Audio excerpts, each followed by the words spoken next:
त्रिभुवन पीड़ा हरणहार हो, तुमको मेरा नमस्कार। सर्व जगत के अलंकार, प्रणाम तुम्हें मेरा हर बार।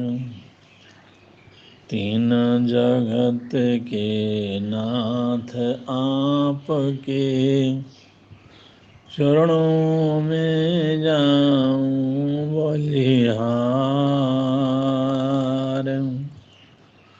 भवसागर के शोषण करता, तुमको वंदन बारंबार। भवसागर के शोषण करता, तुमको वंदन बारंबार।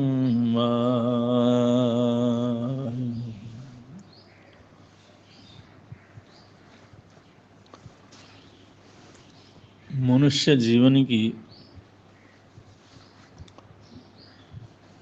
दो सबसे बड़ी बुराइयां हैं जो उसकी हर सफलता में रुकावट डालते हैं।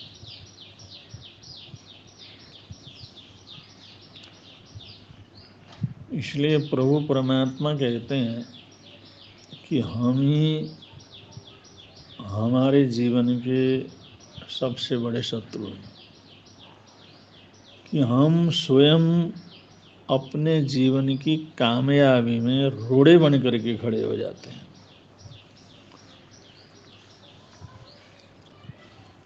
ऐसे अपने जीवन को ही रोकने वाले, अपनी सफलता को ही सिद्ध न होने देने वाले जो दुर्गुण हैं, वो स्वार्थ और लालच, स्वार्थ और लालच, selfishness and greed. Selfishness and greed, ये दोनों ही बहुत बड़ी अपने जीवन की बुराइयां हैं। स्वार्थी रवैया या लालच के अंदर डूबे रहना,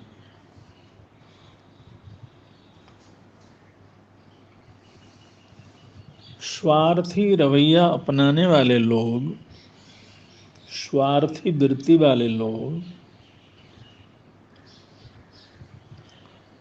सिर्फ अपनी ही तरक्की करना चाहते हैं, सिर्फ अपनी ही जरूरतों को पूरा करना चाहते हैं, वो जो कैसे भी करना पड़े। ये एक प्रकार से अपराध है, गुनाह है। स्वार्थी होना यह अपराध है, स्वार्थी होना गुनाहगार होना। स्वार्थी व्यक्ति, स्वार्थी रवैये में फंसा हुआ व्यक्ति दूसरों का भला कभी सोच ही नहीं सकता, दूसरे के भले की बात उसके दिमाग में आती ही नहीं, उसकी दृष्टि बड़ी संकुचित हो जाती है।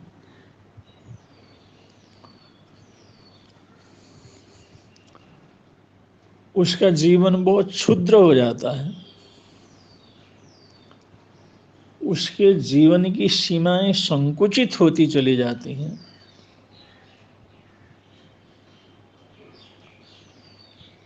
अपने अलावा उसको कुछ नहीं दिखाई देता।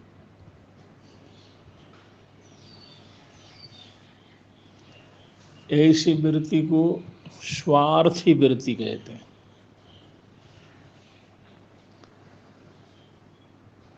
जब अपने अलावा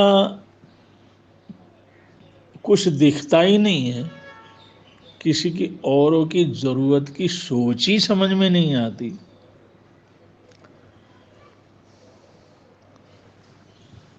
औरों को समझने की संवेदना ही जीवन में नहीं होती है, तो ऐसा व्यक्ति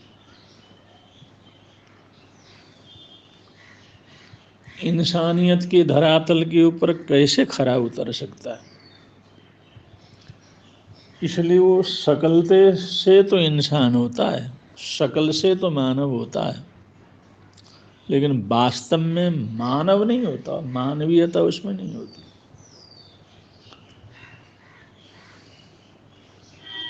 और लालच का तो अंत ही नहीं है।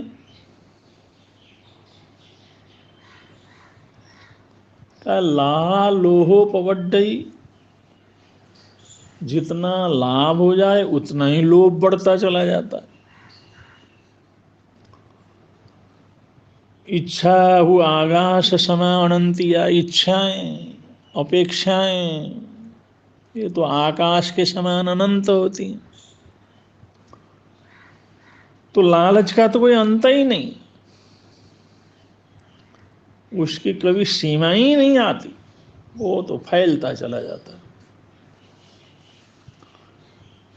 जरूरतें पूरी हो जाती हैं, आवश्यकताएं पूरी हो जाती हैं,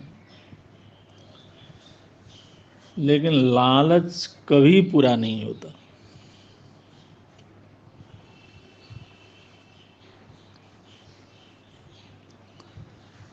इसलिए एक आध्यात्मिक बीमारी है,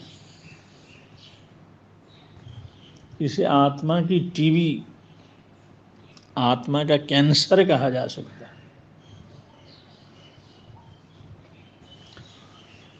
आत्मा का लकवापन है लालच।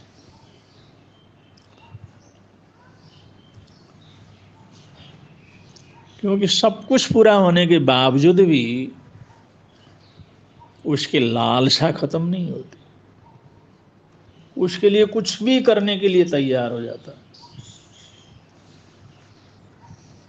यही सी बहुत बड़ी बुराई है ग्रीड, बहुत बड़ा रोग है ग्रीड,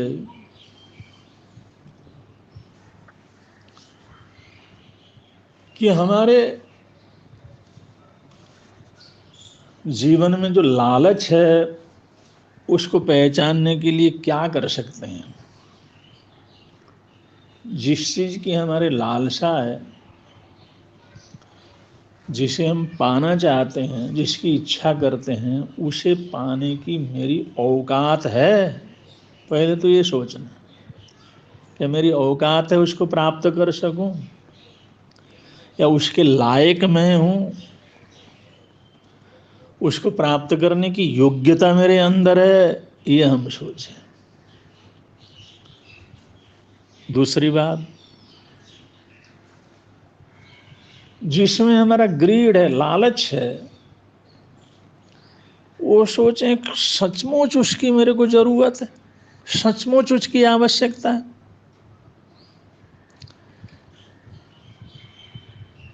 क्या उसके बिना मेरा काम रुका हुआ है, वो मेरी जरूरत आवश्यकता है, इसके ऊपर चिंतन करना। तीसरा पॉइंट है,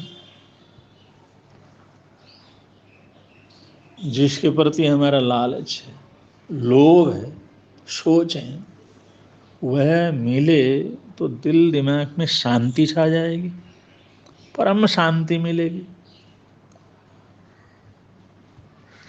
उसको पाने के बाद और कुछ भी पाने की अपेक्षा नहीं होगी। जब उसको पाने वाले लोग बिल्कुल ही संतुष्ट हैं, क्या उसको पाने के बाद कुछ पाने की अपेक्षा जीवन के अंदर नहीं रहेगी? इसके ऊपर चिंतन करें, तो इस चिंतन से हम समझ सकते हैं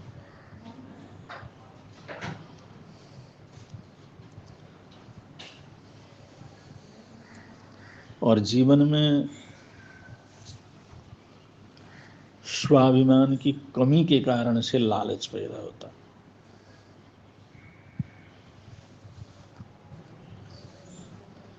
स्वाभिमान की कमी, झूठा घमंड, दिखावर प्रदर्शन, बनावटी जीवन,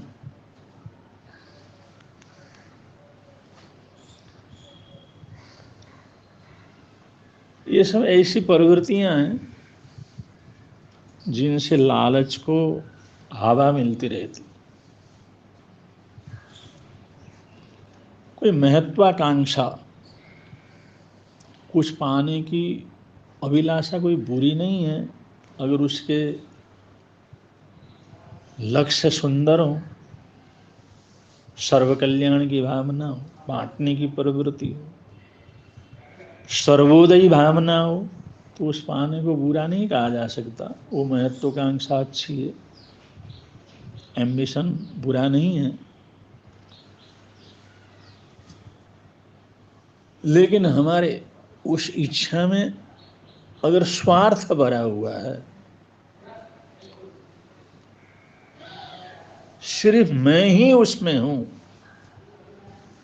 तो वो सब लालच के अंतर्गत आ जाता है। और ऐसी स्थिति में अगर कुछ मिल भी जाता है तो भी उससे उसको शांति नहीं मिलती, समृद्धि नहीं मिलती। एक गरीब किसान को, एक किसान में जो कुछ पाने की बड़ी लालच था, वो किसी तरह राजा के दरबार में पहुंचा। उसने अपनी बड़ी दुख तकलीफ वहां पर प्रस्तुत की। तो राजा ने क्या चाहिए तुम्हें? किसान था तो उसने कहा, और जमीन, खेती, अगर जमीन मिल जाए तो फिर बहुत कुछ हो जाएगा। उन्होंने कहा जाओ, सरकारी जमीन में जाओ और जितना जमीन तुम्हें चाहिए उतना घेर लो। ये आदमी तुम्हारे साथ जाएंगे, वहां पर निशान लगवा लो और उतनी जमीन तुम्हारी हो जाएगी।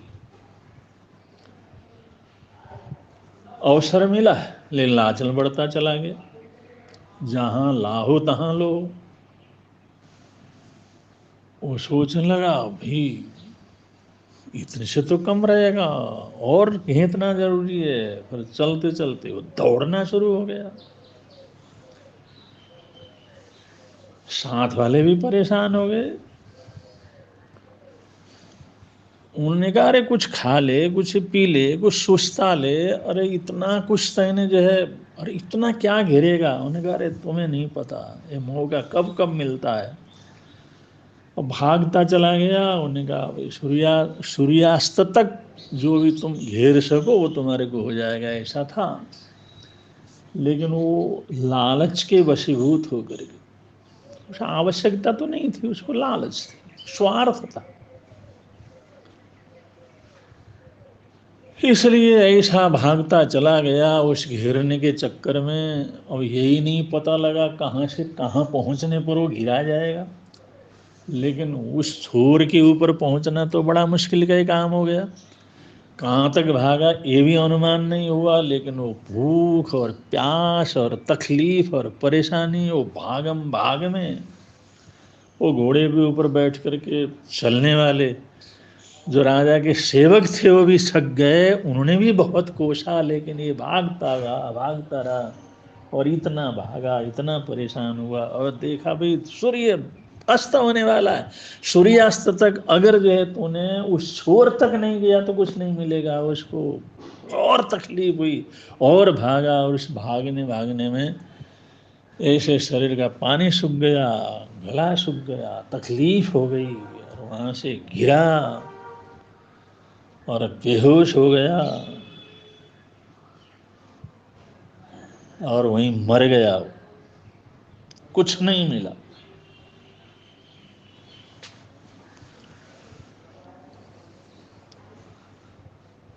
मिल तो गया था, लेकिन लालच ने उसको मार दिया, लोभ ने उसको मार दिया।